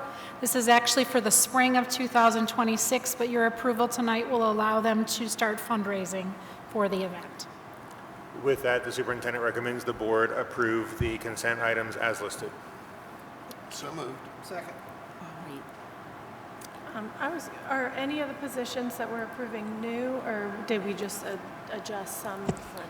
No, that's a good question. So none of them are new. They've just been, the work has been redistributed.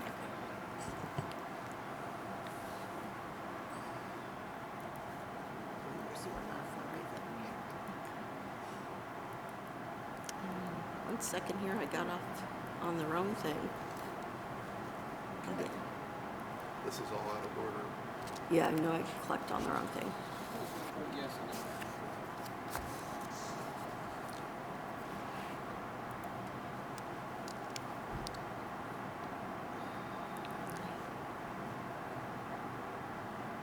And then we got to the adoption of consent items. Amy, I think I clicked ahead, so it won't let me pull up vote. Just do a verbal.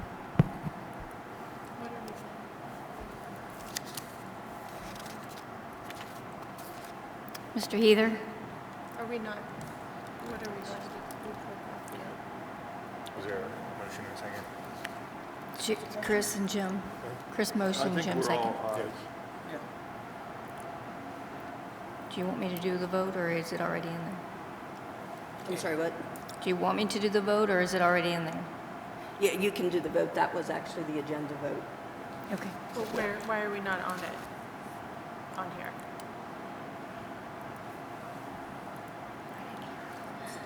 Mr. Heather? Aye. Mr. Detzel? Aye. Mr. Gilbert? Aye. Mrs. Talby? Aye. Ms. Slattery? Aye.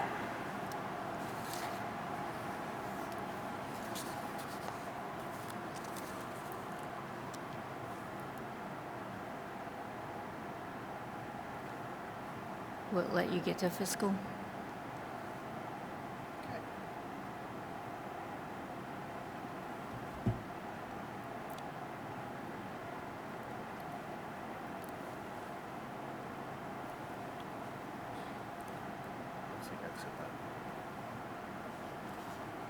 Takes you out the whole thing.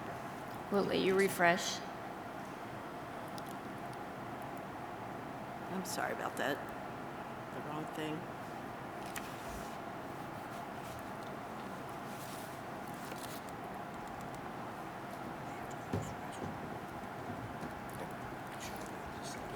Yeah, I just did.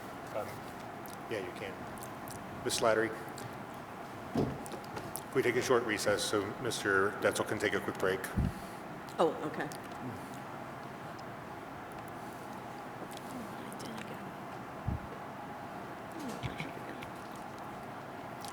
Just let him know you're going into recess, and then we'll... We'll go to recess for a few moments. Be back shortly. Good evening. For the fiscal consent items, I ask the board to dispense with reading of and approve the regular meeting minutes from March 24th. We have our financial report for the month of March. Our all funds balance was $111 million. Our general fund unreserved balance was $39.2 million.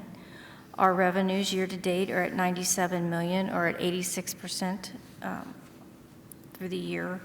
And our expenditures are at $78.9 million, or at 71% through the year. We're still waiting on our final first half tax settlement, and our interest rates have continued to remain higher than projected based on the state of the economy. Our purchase services are slightly down for this point in the year, but that is because we utilize our federal funds first before we start using general fund. So those will start coming up as we get later into the year. Our weighted average return is 4.23%. This is up a little bit from last month, and the national average over decades shows that interest rates on an average are about 2%, so we're still trending above average. Our list of monthly bills are our routine monthly bills, as well as we have our catastrophic plan renovations and our Colerain Elementary CFAP project, in addition to some auxiliary and grant fund payments. And then finally, we have to accept, approve, and appropriate the safety grant that we receive on an annual basis. This is for like $35,000. With that, I ask the board to approve the fiscal consent items as listed. Okay, can I have a motion and a second? Second. And then, can I get a verbal vote? Well, Amy, I was wondering, as I look through the monthly bills, we pay a lot to Hamilton County ESC. Could you do a presentation for us on what we pay them and where it goes? And do we look at ever bringing those types of things back in-house, because it may be more fiscally responsible to do so? Okay. It'll be a collaborative presentation? Sure, yeah. But yes, we can do that. Okay, thank you. Okay, can we have a verbal vote? Jim? Aye. Chris? Aye. Mark? Aye. Nicole? Aye. Myself, aye. Thank you. Next, we have an adoption. This was brought for information last time. This is the 25-26 adoption for high school chemistry and physics. Superintendent recommends the board approve the high school chemistry and physics textbooks as listed. So moved. Second.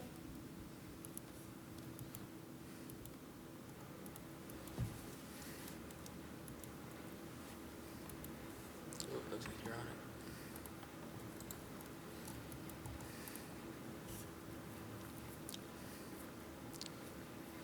All right, and that passes without opposition.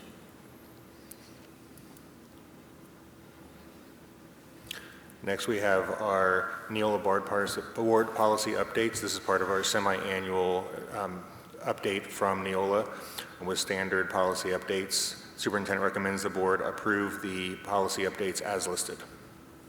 You have a motion? So move. A second? Second. Any discussion? I just want to call out that I did email Daryl today about the 142201, which talks about drug-free workplace, and just get clarification that if events are held on school property that are outside of school hours, those would not be included, that this is referring to during the school day.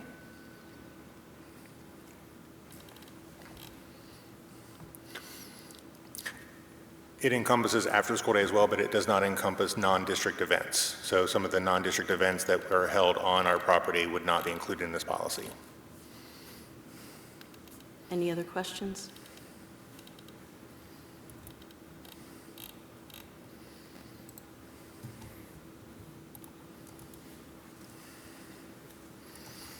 And that passes without opposition.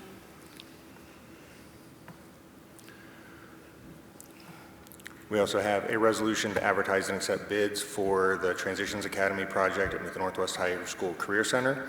Superintendent recommends the board approve the resolution expressing an intent to advertise and take bids for the Transitions Academy project at Northwest High School and authorizing the superintendent and treasurer pursuant to applicable laws to proceed with commencement of such process as needed to solicit construction bids.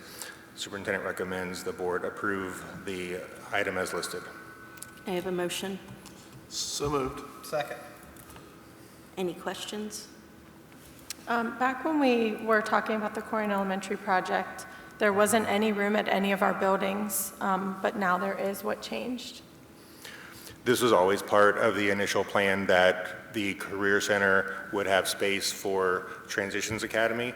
It eventually will have space for central office, but that is when a one high school model is fully implemented. Okay, so where are the classrooms from Butler Tech? Will some students have to transition to a Butler Tech campus, or how will that? No, we will not lose any Butler Tech classrooms in this. There will be 2 classrooms that will be reallocated to other spaces in the building. So that was always part of our long-term plan with the master facility plan. And then the money, I saw the bids of $750 or more. Where is that money coming from? Which fund is that coming from? That was part of the contingency plan that we brought last year, that we would use that contingency fund to make that happen. Thank you.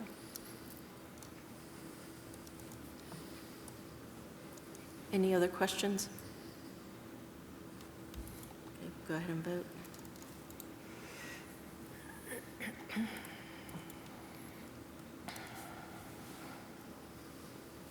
And that passes without opposition.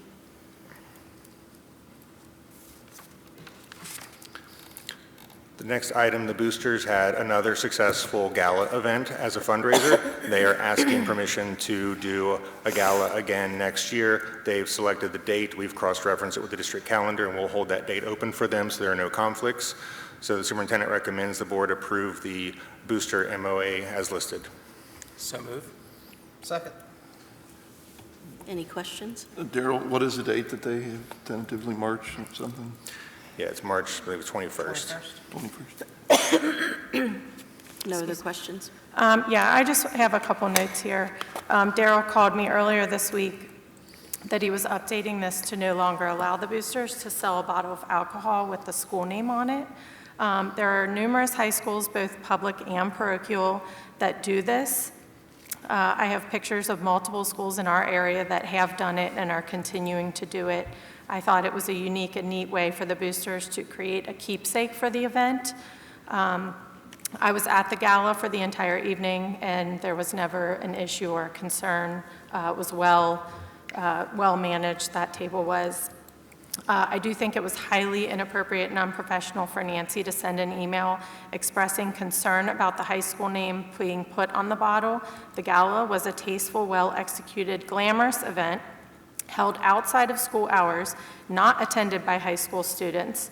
It's disappointing, Nancy, that you chose to send such a critical email that night after countless volunteers dedicated hundreds of hours to make the event a success. The last thing they needed at 11 o'clock p.m. was a condescending and judgmental email from a school board member. That could have waited until Monday morning, where you could have reached out to Daryl with your concern. Well, I think that was a bit of an inaccurate description of the email. I can read it. My first statement was that it was a wonderful event. It was very well planned, and a lot of hard work went into it. And then you went into talking about the alcohol. You could have waited till Monday and spoken to Daryl. It was extremely wrong of you to send it that evening. Well, that's your 11 opinion. p.m. when people are cleaning up, they don't need to get an email from you. That's your about opinion, with but your alcohol poor is a judgment drug. of the event. Alcohol is a drug. It may be a socially acceptable drug, but it is a drug. It is addictive. Have you ever been to a Catholic? I don't, my parents always taught me it doesn't matter what somebody else does. Okay. Two wrongs don't make You've a never right. been to a church festival? I don't condone that either, but I don't run the church festival. Well, I'm just saying. But what I'm it trying was- to say is that alcohol is a drug. It is the most commonly abused drug in the United States. You did not have to buy a bottle. It is addictive. It is mind-altering. And to put the name of a high school or any school on a drug, to me, makes absolutely no sense. And that is your opinion. And that is my opinion, and I'm allowed to have that. Of course. But I don't know why we would put a drug on a high school or a school name on a drug. It's done and very promote that. often, and it's very I mean, tasteful. then why don't we do elementary school mind-numbing gummies, THC gummies? Because right now, marijuana products are used on a more daily basis by daily users than alcohol is. That's the first time that's been surpassed. You The other can thing- try to turn it around, Nancy. You're not looking good in this light, so just, let's end I'm it. allowed to give my piece. You wanted to give Go your ahead. piece, I can give mine. Go for it. I don't think it's appropriate to put a school's name on a drug. I don't care if it's a legal drug. I don't care if it's a socially acceptable drug. It's still a drug. Next, kids are influenced when things are normalized. So if you put their high school's name on a drug, you're selling it to their parents, their relatives, their neighbors, their family, friends. You have just normalized that drug more. We're doing this right before prom season, right before graduation.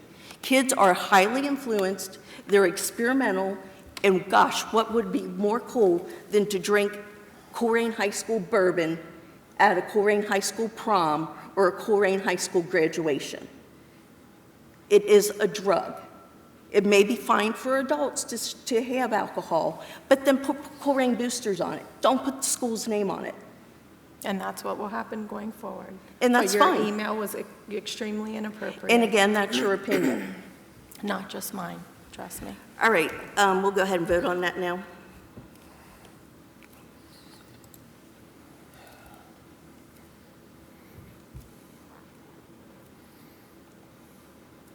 And that passes without opposition.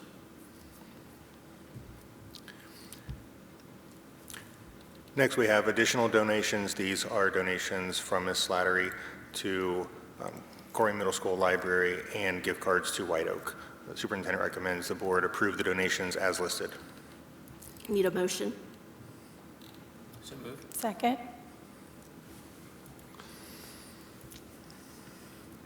Nancy, I want to thank you for, I presume that's you, unless there's two Nancy Slattery's, very generous donations to both Colerain Middle and White Oak. So thank you on behalf of the You're school welcome. district. It's my pleasure to be able to do it.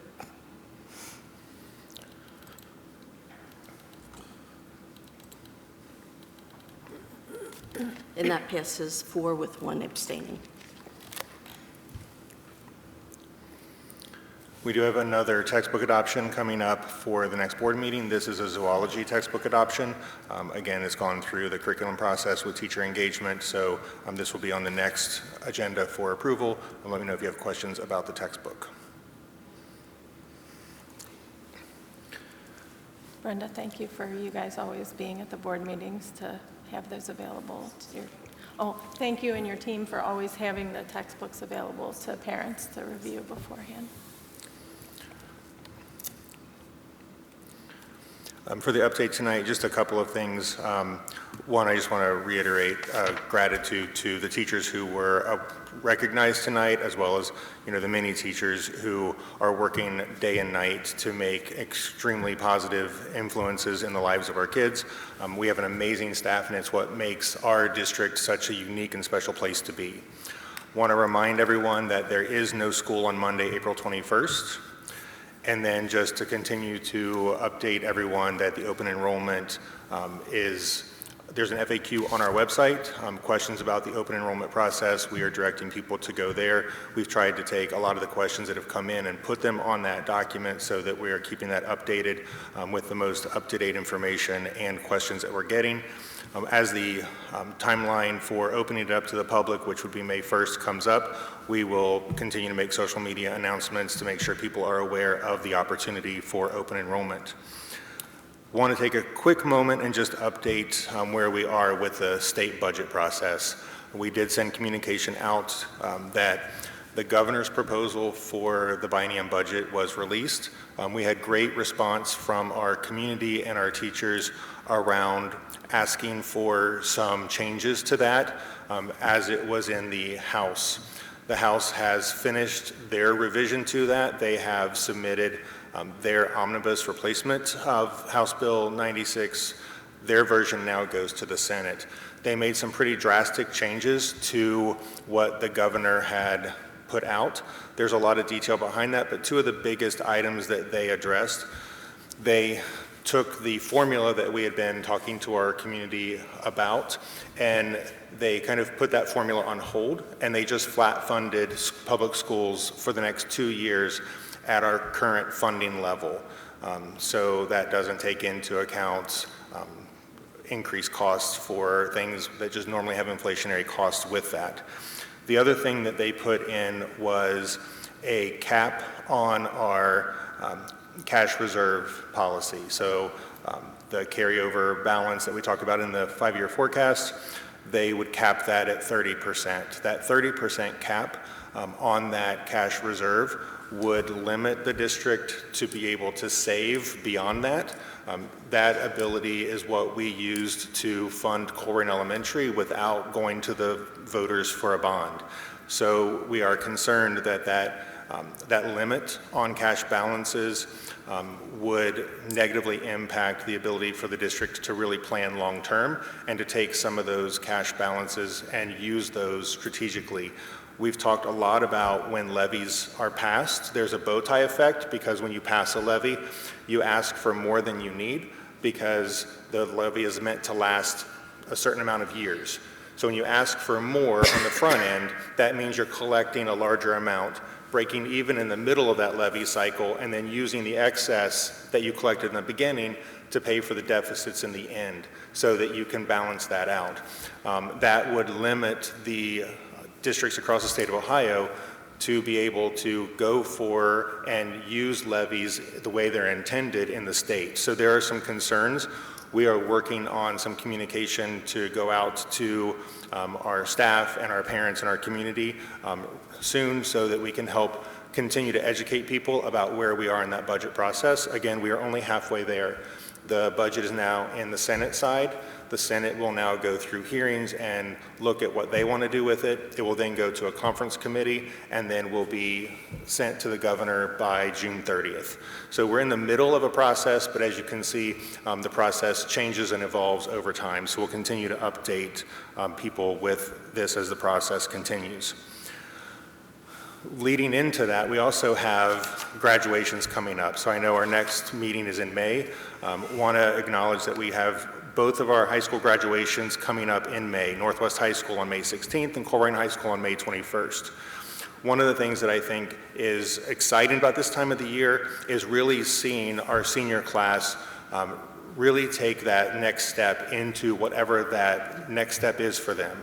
Our schools, beginning in preschool all the way through high school, do a lot to prepare students for that next step. We began talking about how to collaborate and work with people at the elementary level so that those job-embedded skills that students need to be successful, beyond just the content, are really embedded into the students that graduate from our schools. with Ohio really prioritizing themselves to be a workforce state and even putting workforce in the Department of Education in their title.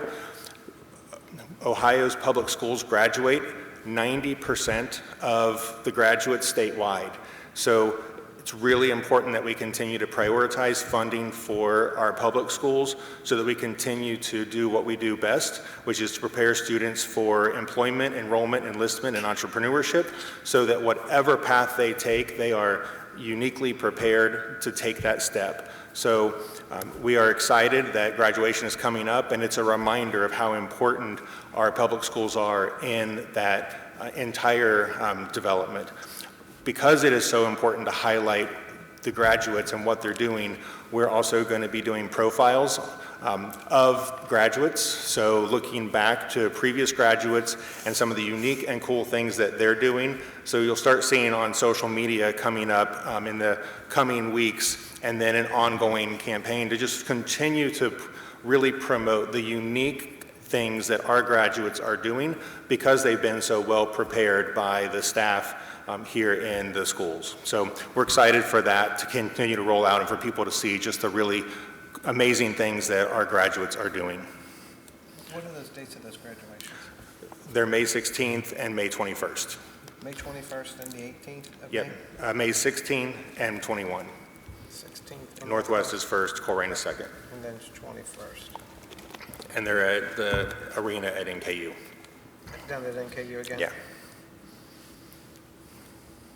Daryl, is there, with open enrollment, you talked about going on the website. Is there separate information that you've been sharing with our staff? Is there apprehensive and have questions?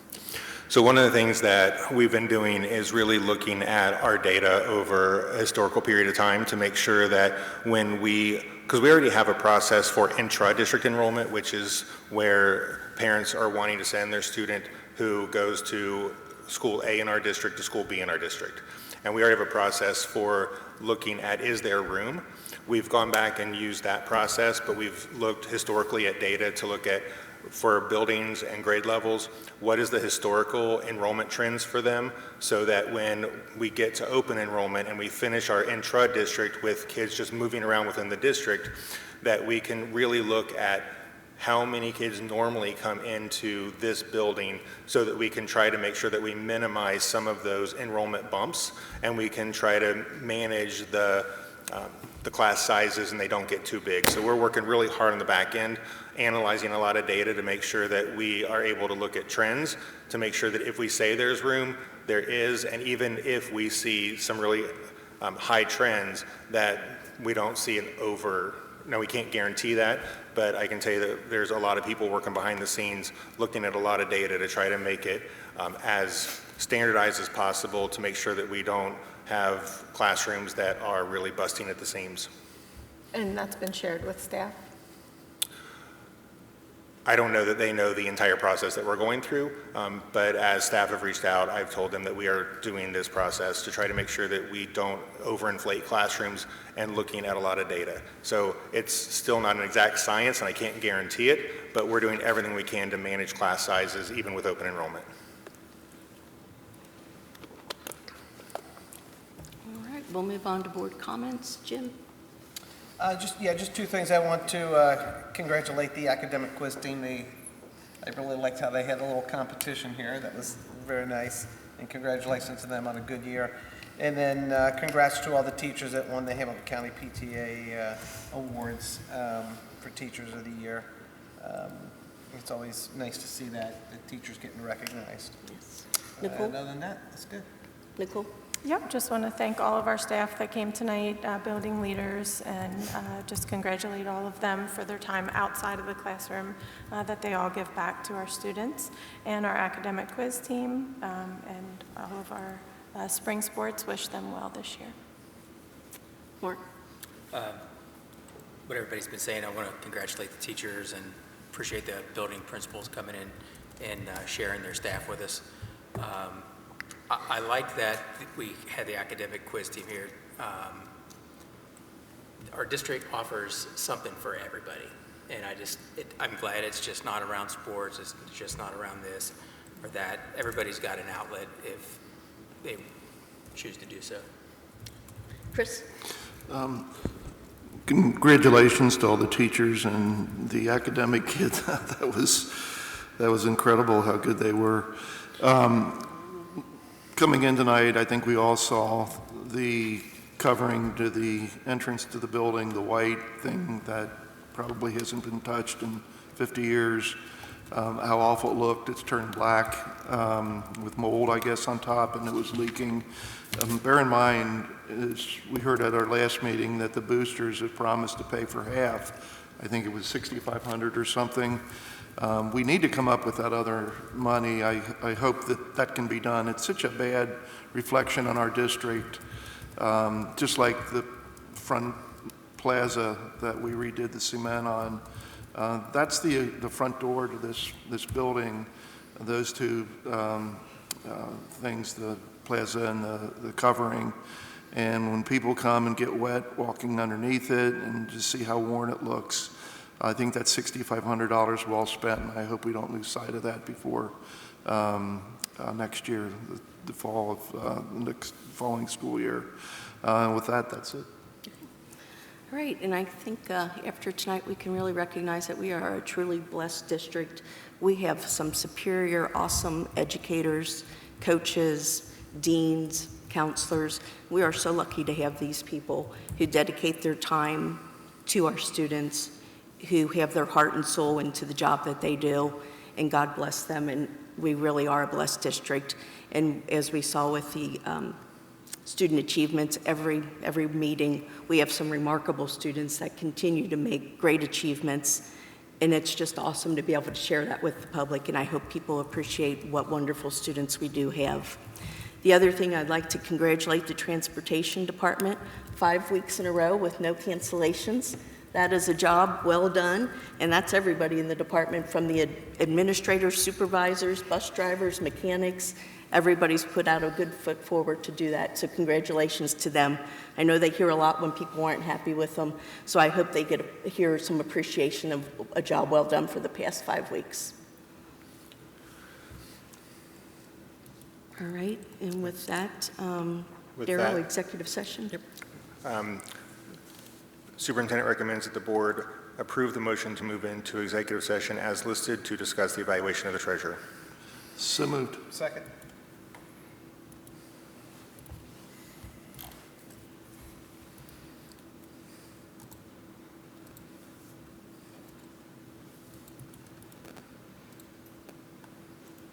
All right, and that passes without opposition. When we come back from executive session, there will be no more business to go through. We will adjourn after executive session.